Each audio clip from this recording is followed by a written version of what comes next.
ये क्या कहा जाता है कि साहब पहले यूरोप वालों ने हमको बताया धरती गोल है, जबकि मैं किसी के भावना आहत नहीं करना चाहता, पर लिखा हमारे यहाँ ज्योग्राफी को हिंदी में क्या कहते हैं, तो नाम से ही गोल है, मतलब कहीं कोई संदेह ही नहीं है कि गोल था।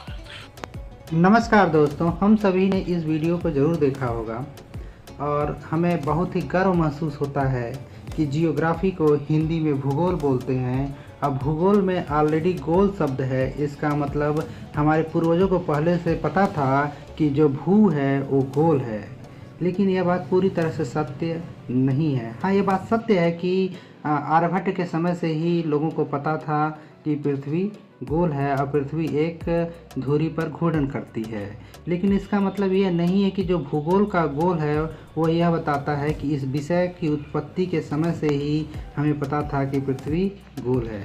असल में जो जियोग्राफी है, जियोग्राफी का जो फुल फॉर्म है जियो प्लस ग्राफी।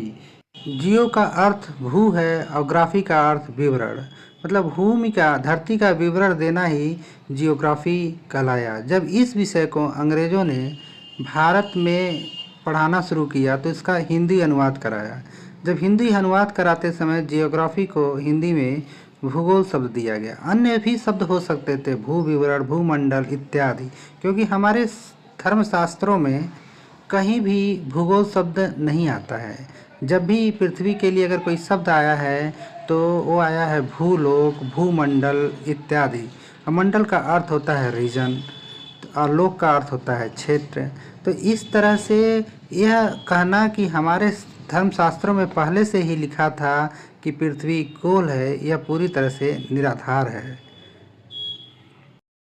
भूगोल शब्द सिर्फ ज्योग्राफी के हिंदी अनुवाद के लिए प्रयुक्त हुआ था, और वो भी इसलिए प्रयुक्त हुआ था कि उस समय तक यह पूरी तरह से स्थापित हो चुका था कि पृथ्वी गोल है।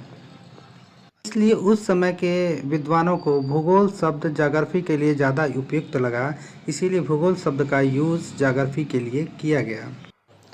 पृथ्वी के गोल आकार का ज्ञान दुनिया की कई सभ्यताओं में समय के साथ विकसित हुआ और यह एक वैश्विक वैज्ञानिक यात्रा रही है। सबसे पहले चलते हैं यूनान की ओर। 6वीं शताब्दी ईसा पूर्व में पाइथागोरस ने गणितीय गणना के आधार पर कहा कि पृथ्वी गोल है। यह विचार एक दार्शनिक विचार मात्र था, लेकिन शुरुआत यहीं से हुई। फिर 4वीं शताब्दी ईसा पूर्व में एरिस्टोटल ने ठोस वैज्ञानिक प्रमाण दिए। उन्होंने देखा कि चंद्रग्रहण के दौरान पृथ्वी की गोल छाया चंद्रमा पर पड़ती है। इससे उन्हें क्लू मिला कि पृथ्वी गोल हो सकता है। साथ ही साथ उन्होंने यह भी